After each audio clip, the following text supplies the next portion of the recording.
You're going to have a lot of good things coming to you in the future. Let me see your other hand. Oh. Hi, I'm Johnny. This is Johnny Likes, the show where I talk about movies that I like. Today I'm talking about one of the very first exploitation movies that I remember seeing. Today, Johnny likes The Toxic Avenger.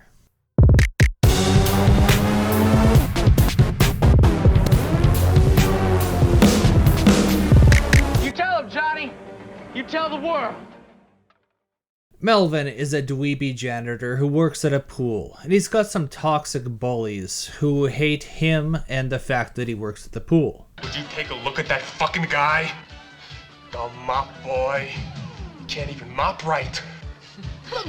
So the only reasonable thing for the bullies to do is obviously Melvin out a second-story window of the pool into toxic waste that is sitting at ground level open in the back of a truck.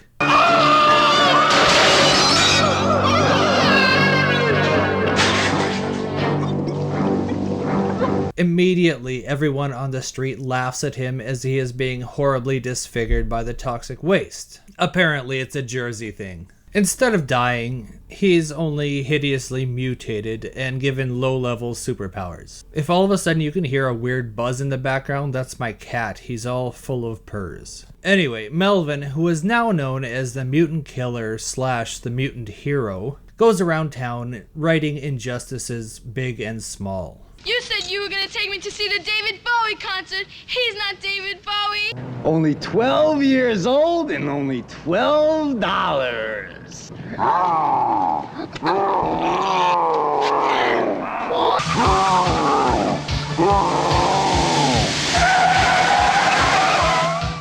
For he has become the Toxic Avenger. Also, he falls in love with a blind girl named Sarah. So like I said, this might be the first exploitation movie that I remember seeing. There could have been ones before this, but this is the first one that I kind of remember being like, oh, it's bad, but it's supposed to be bad? And that makes it good? Okay. I didn't really understand the concept at the time. And I actually knew this as the cartoon spin-off, The Toxic Crusader, before I knew that it was a movie. I might have even had a Toxie doll at some point, or action figure if you want. And as with all campy exploitation flicks, this one is an acquired taste. But oh boy, do I have that acquired taste, and oh boy, does this one serve it up. Every time I run a child on a bicycle down with my car, I think about this movie, which, thinking about it, probably like 6 times too many. Hi, as you can see, I have changed my clothes, and that is because I'm reshooting part of this video because I uploaded it and didn't want to come off as racist. There's a scene in the movie where the teens are explaining their vehicular homicide scores, and they say a bunch of racial slurs when they're explaining how the point system works. And I initially had a clip of this, and I'm laughing about it, but I've kind of watched it once I uploaded it and went, oh no, I can't. I don't want to be associated with racism. So let me explain what I like about the scene. I like the idea that they have a point system for killing people, not that they were minorities of any sort. So I still like the scene. I'm not going to show the clip anymore. And if you're one of the few people who saw it, that's why I'm re-uploading this. I also loved how over-the-top evil the bullies were. No subtlety, just all ignorant aggression. Come on! Where the fuck is everybody? They hate Melvin, and with little to no cause. He's kind of clumsy and dorky, but you want to push him into toxic waste because of that?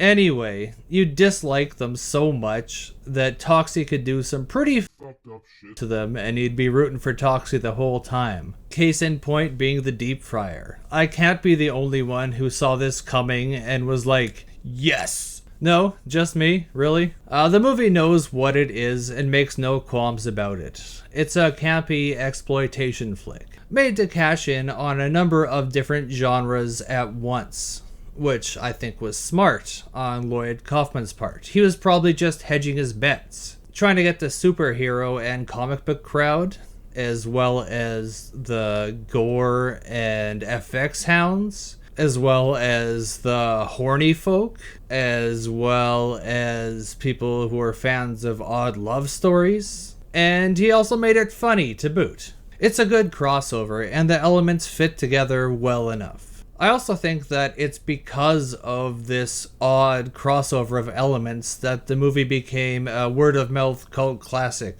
Had it been missing one or two of those elements, I don't think it would have been the film that we all know and love. Or, I love. Troma Studios would go on to try and do basically the same thing for every movie to date, as far as I can tell, with varying degrees of success. The acting is bad all around. It's fine, though. So classic moments in the movie. What makes this a cult hit, a cult classic? Melvin getting laughed at in the street while he's covered in toxic waste and his body's melting. Toxie dancing with Sarah. And Toxie and Sarah getting out of the tent in the woods where they've been living. Something about this one just tickles me. I think it might just be me, but I love this little bit. And of course, death by deep fryer.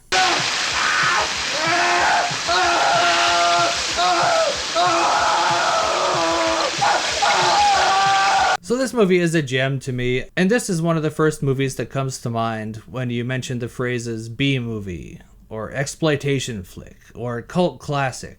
And I'm going to give this one a 4 out of 5. It's a little high for what it is, but I do think it is a really good B-movie. It does drag in places, and the wild tone shifts between extreme gore and comedy and romance don't always go as smooth as one would hope. So I'm curious what the remake of this will be like. It's currently April 2024, and all I've seen of the movie are some teaser trailers. But apparently it did have some showings at some film festivals in 2023. So it appears to be stuck in distribution hell, which kind of sucks because I'm actually looking forward to this reboot remake. It's kind of odd too because it has some fairly large stars. It's got Peter Dinklage and Kevin Bacon and I think maybe Elijah Woods. Whatever the case, I hope that it finds its way and I'm able to watch it somehow in the near future. So those are my thoughts on the Toxic Avenger. What'd you think of it? What was your first experience with it? Let me know in the comments, and if you could do me a favor and like and subscribe, I'd be just like, bee's knees. It's quick, free, and relatively painless, plus it helps me out. Thanks for watching me talk about movies for a little bit, and you can tune in next time to see what else Johnny likes.